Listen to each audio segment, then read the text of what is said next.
Hey ladies, thank you for watching. Today I'm going to be doing a blue smoky eye perfect for a night out.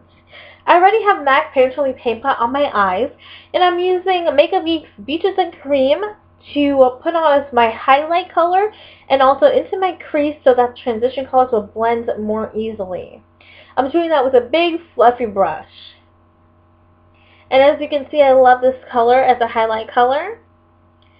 I'm taking my Lorac Pro palette, and I'm going to be starting at a crease. So I'm taking the color taupe, and just with a flat brush, this one is from Real Techniques, just starting to build up some color in my crease area. I'm starting light, and I'm going to build up the color. Taupe is going to be our transition color, so it's very light, and it helps the other colors blend easily.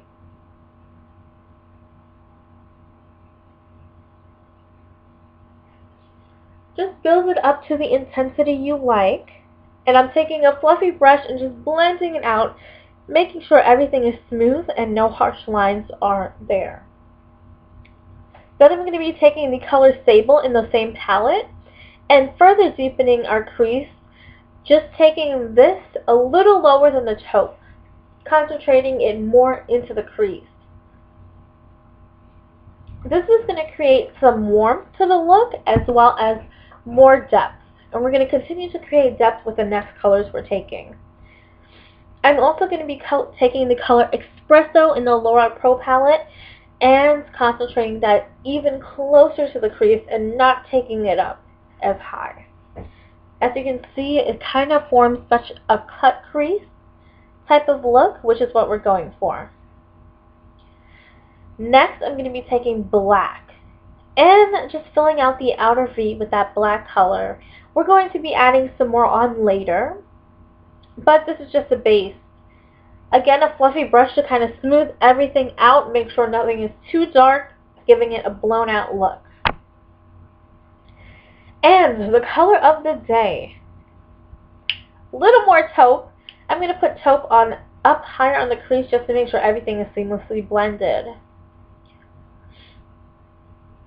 With a flat shader brush, I am going to be using the color of the day, which is Deep Truth by MAC. I'm going to pack that onto the eyelid.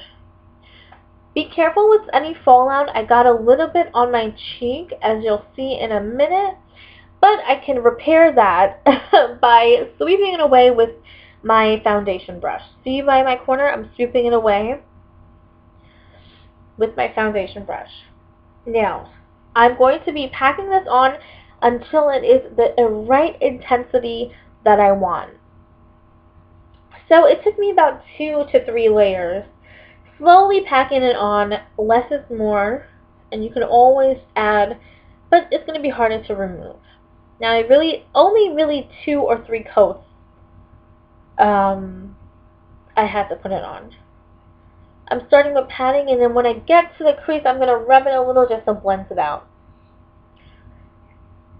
Now I'm going back in with Espresso and blending out the top of that color so that everything can seamlessly blend.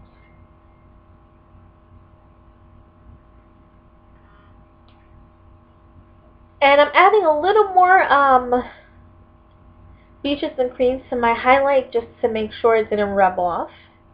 And I'm taking the color Nude from the Lorac Pro palette and putting it in my inner corner as a pop so that my eyes can pop and become open. When you use dark colors in your lids, it can hood your eyes, and my eyes are already small, so taking that pop of color just opens everything up. I'm going to be adding a little more black into my crease in the outer V just for some more depth and more smokiness because I didn't think it was glamour enough. And again, blending it with my blender blush. And I'm going to be taking NYC's liquid eyeliner and creating a wing. Looks like that. It takes some practice. I'm still not good with it. I was standing really far away from the mirror, so I'm messing up.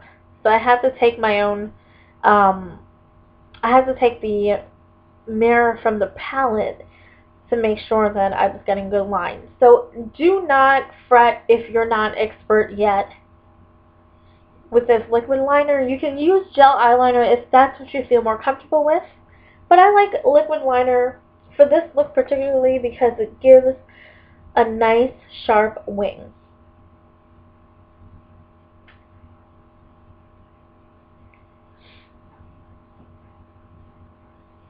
So I'm starting the wing off very thin in the inner corner, thick at the outside, and just flicking it up past my my natural lid. It gives you a really nice cat eye elongated effect to the eye. Now I'm taking the color Espresso and just coating my under eyelashes, just the outer third, just to tie in the entire look together. I actually forgot my eyeliner, my smolder eyeliner to put on the bottom, so I just used the eyeshadows to pop some color. I'm adding a little more of the Deep Truth on top where I placed the color before, because I thought that when the blending process it lost its vibrancy, so I just added some more.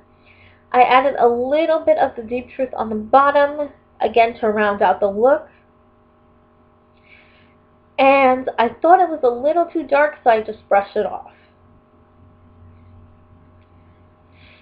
Now I'm going to move on to contouring.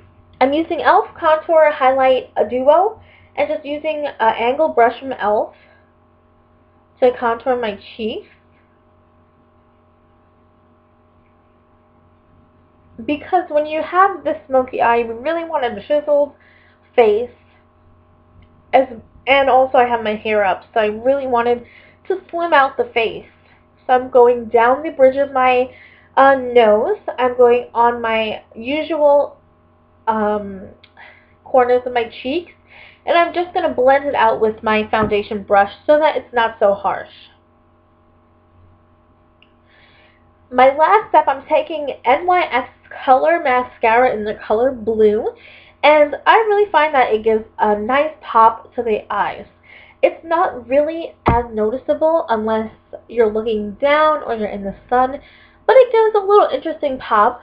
You know, if you hit the light the right way, someone's staring into your eyes, I think it's a gorgeous little pop. Just making sure everything's blended. And be sure to set everything with makeup setting spray. So here I'm just making sure all my lines, you can kind of see the blue hue, which is so adorable. Thank you, ladies. I hope you learned something. Subscribe, follow me on Instagram at Makeup by Felicia, and my blog,